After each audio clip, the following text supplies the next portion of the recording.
Hello students, a very good morning to all of you and I hope all of you are fine at your home. So students, in our today's video we are going to discuss about chapter first and second of part.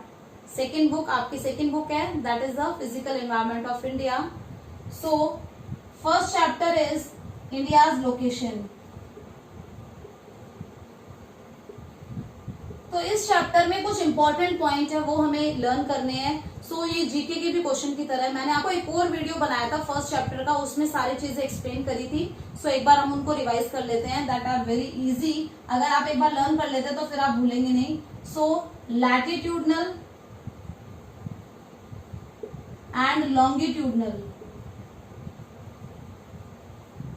Extent. सो आपको ये बताया गया था कि latitude line ऐसी है parallel to each other, जबकि longitude like that. सो अगर इंडिया की बात करें, गुजरात का लॉन्गिट्यूड एंड अरुणाचल प्रदेश का लॉन्गिट्यूड, इनका नंबर हमें पता होना चाहिए कि इंडिया यहां से यहां तक फैला हुआ. सो गुजरात का लॉन्गिट्यूड एंड अरुणाचल प्रदेश का, और यहाँ पे जम्मू एंड कश्मीर एंड कन्याकुमारी. सो ये ऐसे इंडिया बनता है हमारा.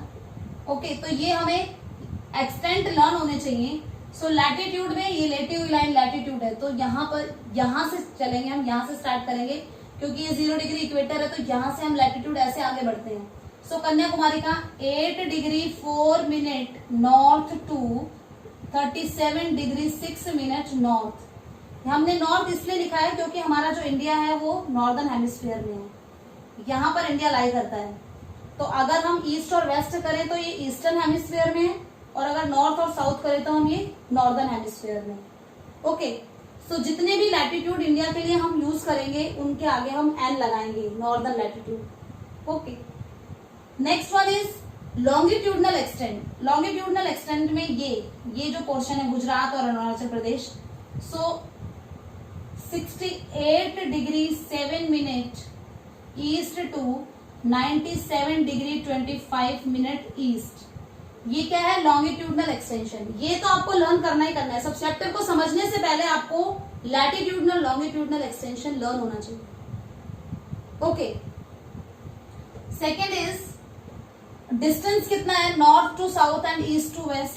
तो north to south distance India का है 3214 किलोमीटर. मीन्स जम्मू कश्मीर से एंड कन्याकुमारी तक का डिस्टेंस है.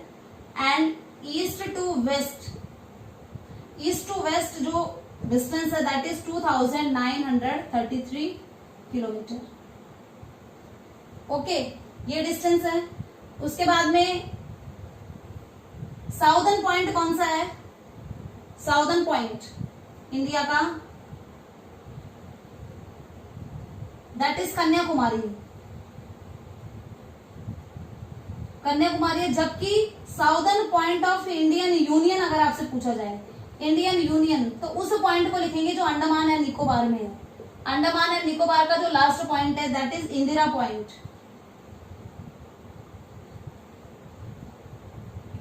ओके, सो हम यहां पर क्या लिखेंगे? इंदिरा पॉइंट. इंदिरा पॉइंट लिखेंगे जब इंडियन यूनियन का साउदर्न पॉइंट पूछा जाए, और ओनली इंडिया का पूछा जाए तो हम कन्याकुमारी लिखेंगे. Next is island group. कौन से हैं? आइलैंड ग्रुप में अरेबियन सी में है लक्षद्वीप जो कि यहां पर है, जबकि बे ऑफ बंगाल में क्या है? अंडमान एंड निकोबार. अब एक standard meridian 82 degree 30 minute east. ये लॉन्गिट्यूड है, इसको हम स्टैंडर्ड मेरिडियन बोलते हैं. क्यों बोलते हैं? क्योंकि डिफरेंट लॉन्गिट्यूड पे डिफरेंट टाइम होता है. सन के सामने कौन सा लॉन्गिट्यूड है उस पर डिपेंड करता है कि वहां पर टाइम क्या होगा. सो अगर हम लोकल टाइम के अकॉर्डिंग चले तो अरुणाचल प्रदेश में गुजरात के कंपैरिजन में 2 आवर्स अर्लियर यहाँ पर सनराइज हो जाता है. मतलब 2 घंटे का डिफरेंस है अरुणाचल प्रदेश में एंड गुजरात में. सो अगर लोकल टाइम के अकॉर्डिंग चलेंगे तो सभी स्टेट में टाइम डिफरेंट होगा. सो हमने एक ऐसा लॉन्गिट्यूड सेलेक्ट कर लिया है जिस पर जो टाइम है हम पूरे इंडिया में फॉलो कर रहे हैं. यही वो लॉन्गिट्यूड है जो मिर्जापुर उत्तर प्रदेश से क्रॉस हो रहा है, और इसे हमने नाम दिया है standard meridian 82 degree 30 minute east Uttar Pradesh के मिर्जापुर से क्रॉस हो रहा है और इस पर जो टाइम होता है वो पूरे इंडिया में हम फॉलो करते हैं। तो स्टैंडर्ड मेरिडियन अगर पूछा जाए 82 डिग्री 30 मिनट ईस्ट। ओके, सो अभी इसमें 2 आवर्स का डिफरेंस क्यों है? क्योंकि इनमें 30 लॉन्गिट्यूड, जब हम गुजरात से अरुणाचल प्रदेश तक जाते हैं तो बीच में 30 लॉन्गिट्यूड आते हैं। एक लॉन्गिट्यूड को क्रॉस करने में 4 मिनट लगते हैं। क्रॉस करने में ये नहीं कि हमारी ट्रेन या कार जा रहे हैं तो एक लॉन्गिट्यूड को क्रॉस करने में 4 मिनट, नहीं। एक लॉन्गिट्यूड को दूसरे लॉन्गिट्यूड की पोजीशन लेने में, मतलब हमारी अर्थ है वो रोटेट भी तो कर रही है ना, रोटेट। एक लॉन्गिट्यूड यहाँ पर है, इसका पोजीशन लेने में इस लॉन्गिट्यूड को 4 मिनट लगेंगे, मतलब रोटेशन की स्पीड है ये। ओके, सो 4 मिनट लगते हैं, तो 30 लॉन्गिट्यूड क्रॉस करने में 120 मिनट्स लगेंगे। 120 मिनट्स का ये लॉन्गिट्यूड सन के सामने था, जब ये लॉन्गिट्यूड आएगा 30 क्रॉस 29 क्रॉस करके 30th यहाँ पर आएगा तो उसको 2 घंटे हो चुके होंगे इस वाले लॉन्गिट्यूड को क्रॉस करे हुए। So that is 2 hours difference. 2 hours का डिफरेंस आ जाएगा इनमें बीच में। ओके, सनराइज में, सनराइज यहाँ पर हुआ है 5 बजे, यहाँ पर हो रहा है 7 बजे। ऐसा इसीलिए है क्योंकि रोटेशन की स्पीड ऐसी है अर्थ की कि एक लॉन्गिट्यूड को दूसरे लॉन्गिट्यूड की पोजीशन लेने में, मतलब रोटेशन की स्पीड है 4 मिनट लगते हैं, तो 30 लॉन्गिट्यूड जब क्रॉस होंगे तो 2 आवर्स हो जाएंगे, इसलिए 2 आवर्स का डिफरेंस है इनके सनराइज में। इसी कंफ्यूजन को दूर करने के लिए कि डिफरेंस ना हो टाइम में, कि इंडिया में हम अलग अलग स्टेट में अलग अलग टाइम फॉलो कर रहे हैं, उसको अवॉइड करने के लिए हम एक ही टाइम फॉलो करते हैं, स्टैंडर्ड मेरिडियन का टाइम।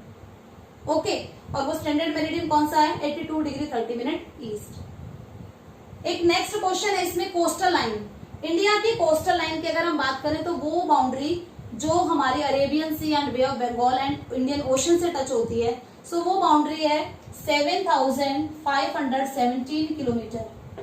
ये कोस्टल लाइन है। और अगर टोटल बाउंड्री पूछी जाए, इंडिया की टोटल बाउंड्री हमसे पूछी जा रही है, दैट इज 15,200 किलोमीटर। ये टोटल लैंड बाउंड्री है एंड ये कोस्टल ओनली। कोस्टल कौन सी बाउंड्री होती है? एक साइड लैंड होता है, एक साइड वाटर होता है, ये कोस्टल बाउंड्री है। एंड इस चैप्टर में एक नेबरिंग कंट्रीज, इंडिया की नेबरिंग कंट्रीज, नॉर्थ में है China, Nepal and Bhutan, east में म्यांमार, बांग्लादेश, साउथ में है श्रीलंका एंड मालदीव्स, दोनों ही आइलैंड कंट्रीज हैं, एंड नॉर्थ वेस्ट में है पाकिस्तान एंड अफगानिस्तान। ये कुछ नेबरिंग कंट्री है। एंड इसमें लास्ट टॉपिक है कि इंडिया है वो इंडियन ओशन में, उसका क्या सिग्निफिकेंस है?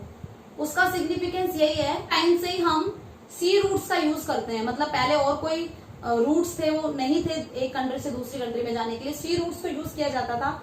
तो इंडिया क्योंकि इंडियन ओशन में है तो वाटर बॉडीज है, तो हमारे यहाँ पर हम पोर्ट्स बनाए हैं, हमने यहाँ पर बहुत सारे पोर्ट्स के थ्रू दूसरी कंट्री में ट्रेडिंग की जाती है, इंपोर्ट एक्सपोर्ट किया जाता है, या different Asian, European, American countries के साथ में इंडिया का कॉन्टेक्ट है due to Indian ocean. Indian ocean की वजह से दूसरी कंट्रीज के साथ में हम इजीली हम वहां पर पहुंच सकते हैं। फर्स्ट चैप्टर को तो आप हम एक शॉर्ट नोट में भी आप अपना लिख करके रेडी कर सकते हैं, उसको एक शॉर्ट नोट की तरह आप लिखेंगे जिसमें longitudinal extension, latitudinal extension, all that you have to write, उसमें सब आपने मेंशन करना होगा। Okay, second chapter that is physiographic division. Physiographic division means यहाँ पर फिजिकल फीचर्स के बारे में स्टडी है पूरे चैप्टर में। First one is Himalayan mountain, okay. Second one is northern plain, northern plains. Third is Indian desert. Next is peninsular plateau,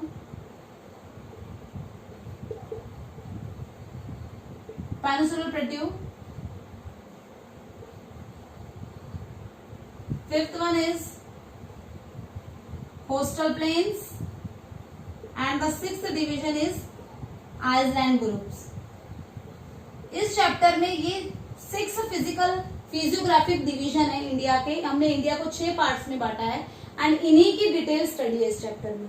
okay, so continue with the first that is Himalayan mountain. Himalayan mountain की 3 ranges हैं। First one is outer Himalaya, then middle Himalaya, then inner Himalaya. 3 ranges हैं, इनका हमने classification करा हिमालय को। तो हिमालय की formation कैसे मानी जाती है? कि हमने ये पढ़ा हुआ कि पेंजिया एक लैंड मास था, उसके बाद में यहाँ पर ल्यूरेशिया बन गया या अंगारा लैंड, एंड यहाँ पर गोंडवाना लैंड। सो गोंडवाना लैंड जो ल्यूरेशिया था वो नॉर्थ में शिफ्ट हो गया एंड गोंडवाना लैंड साउथ में शिफ्ट हो गया। Okay, so Indo Australian plate and Eurasian plate, इनका आपस में स्प्लिट होने से उसके बाद में फर्दर गोंडवाना लैंड है वो मूव होने लगा नॉर्थ की तरफ, जबकि यूरेशियन प्लेट यहीं पर थी, यहाँ पर यूरेशियन प्लेट है, जबकि इंडो ऑस्ट्रेलियन प्लेट है वो नॉर्थ की तरफ मूव होने लगी। तो जब ये आगे बढ़ी इस तरह से, तो ये यहाँ पर जाकर कोलैप्स हो गई, स्ट्रक होने लगी, प्रेशर बढ़ने की वजह से फोल्ड पड़ने लगे माउंटेन्स में, एंड ये जो सेडिमेंट्स थे ये ऊपर इकट्ठे होने लगे, उसकी वजह से हिमालय की फॉर्मेशन हुई। सो हिमालय को क्या बोला जाता है? न्यू फोल्ड माउंटेन बोला जाता है, फोल्डिंग, क्योंकि जो प्रोसेस है कि एक प्लेट यहीं पर है जबकि दूसरी प्लेट यहाँ पर जाकर पुश कर रही है, पुश करने की वजह से वो ऊपर उठ रही है, ठीक है, ऊपर उठने की वजह से यहाँ पर हिमालयन माउंटेन से उनकी फॉर्मेशन हुई। ओके, तो हिमालयन माउंटेन की फर्स्ट जो रेंज है that is the greater Himalaya, और we can say that outer Himalaya, greater Himalaya, and इसे हिमाद्री भी कहा जाता है। ओके, सो जितनी भी हाईएस्ट पीक है, कंचनजंगा है, माउंट एवरेस्ट है, ये इसी में है, आउटर हिमालय में, एंड इसकी जो एवरेज हाइट है वो 6000 मीटर है, एंड अगर विड्थ की बात करें तो 25 किलोमीटर इसकी विड्थ है। Second range is the Himachal Himalaya and middle Himalaya. Himachal Himalaya and middle Himalaya की जो एवरेज हाइट है that is 3700 to 4500 metre, and इसकी विड्थ है वो काफी ज्यादा है, दैट इज 80 किलोमीटर। ओके, बहुत सारे हिल स्टेशन यहाँ पर हैं। And the last one is Shivalik, जो थर्ड रेंज है that is called the outer Himalaya and Shivalik. ये ज्यादा यहाँ पर हाईएस्ट पीक नहीं है, 900 टू 1100 मीटर की यहाँ पर पीक्स हैं, बट यहाँ पर लॉन्गिट्यूडनल वैलीज भी मिलती है। Means middle Himalaya and Shivalik के बीच में बहुत सारी लॉन्गिट्यूडनल वैलीज हैं जिन्हें दून कहा जाता है, Kotli Dun, Patli Dun, Dehradun. Okay, so these are the 3 ranges of Himalayan mountain. Second physical feature is northern plains. Northern plains की जो नॉर्दर्न प्लेन का डिस्टेंस है वो 2500 किलोमीटर है west to east, and it is made of interplate of 3 rivers. 3 rivers की जो interplain से ये बनाया that is Ganga river, Indus river and Brahmaputra river. Ganga, Indus and Brahmaputra river की वजह से बना है। जितनी भी रिवर्स हैं ये इमर्ज हो रही हैं कहाँ से? हिमालयन माउंटेन से, एंड जब ये फ्लो होती है, डिसेंड होती है माउंटेन से, तो अपने साथ में बहुत सारा डिपॉजिट लाती है, एंड उस डिपॉजिट को जमा करा गया है शिवालिक के नीचे। सो वहां से स्टार्ट हो जाता है northern plain, and northern plain काफी फर्टाइल लैंड है। ओके, सो इनका भी क्लासिफिकेशन करा गया है Ganga plain and Brahmaputra plain, क्योंकि इंडस प्लेन का जो ज्यादातर पार्ट है इंडस रिवर का वो हमारे जम्मू एंड कश्मीर में है। सो इंडस का जो मेजर शेयर है यानी कि ट्रिब्यूटरीज है दैट इज झेलम, सतलुज, व्यास, रावी, चेनाब, ये पंजाब से स्टार्ट होती हैं। तो इनको हमने, क्योंकि इंडस रिवर की ट्रिब्यूटरीज हैं, इसलिए इनको इंडस रिवर सिस्टम में इंक्लूड करा जाता है। ओके, सो इनका भी क्लासिफिकेशन करा गया है अकॉर्डिंग टू एरिया। माउंटेन से डिसेंड होने के बाद में जितनी भी रिवर्स हैं वो एक एरिया बनाती है that is called the Bhabar region. Bhabar region वो रीजन है जहां पर बड़े बड़े सेडिमेंट्स होते हैं, बोल्डर्स होते हैं, बड़े बड़े पत्थर के टुकड़े होते हैं, और यहाँ पर शिवालिक के जस्ट नीचे की बात कर, शिवालिक के जस्ट साउथ में, ठीक है, तो लोअर पार्ट्स में शिवालिक के फुट हिल पर जो रीजन बनता है that is called the Bhabar. यहाँ पर जो रिवर है उसकी स्ट्रीम है वो डिसअपियर हो जाती है क्योंकि पत्थर के नीचे से वो दिखाई नहीं देती है। उसके बाद में भाबर के साउथ में जो रीजन आता है that is called the Terai region. यहाँ पर वेजिटेशन होती है एंड यहाँ पर मार्शी एरिया होता है, बिकॉज यहाँ पर दोबारा से जो स्ट्रीम है वो वापस से दिखाई पड़ जाती है। जो भाबर में छुप गई थी स्ट्रीम पत्थरों के नीचे सेडिमेंट्स के, वो दोबारा दिखाई देखने को मिलती है तराई रीजन में। सो शिवालिक के साउथ में भाबर रीजन एंड भाबर के साउथ में है तराई रीजन। उसके बाद में तराई रीजन के बाद में जो प्लेन स्टार्ट होते हैं उनको हमने 2 पार्ट्स में डिवाइड किया दैट इज खादर एंड बांगर। खादर वो प्लेन्स हैं जो न्यू फ्लड प्लेन्स हैं जो कि काफी फर्टाइल है, जहां पर अभी भी फ्लड आती है हर साल और उस लैंड की फर्टिलिटी बढ़ जाती है। जबकि बांगर वो रीजन्स हैं जहां पर पहले फ्लड आती थी, सो यहाँ की फर्टिलिटी इतनी ज्यादा नहीं है और यहाँ पर कंकर नड्यूल्स भी मिलते हैं। सो एग्रीकल्चर के लिए बेस्ट है खादर रीजन क्योंकि वहां पर अभी भी फ्लड प्लेन्स है, वो वहां की जो फर्टिलिटी है वो ज्यादा है। Okay students, so this is all about today's class. We will discuss the other physical feature in our next videos. Okay, I hope all of you understand them. To revision of your UT, जो भी आपका UT है उसके लिए आप revise करेंगे. Your revision, आप सभी सब्जेक्ट का रिविजन करेंगे जस्ट बिकॉज आपके UTs हैं. सो आप टाइम टेबल एक फॉलो करिए and do your best. Okay, so best of luck. Thank you.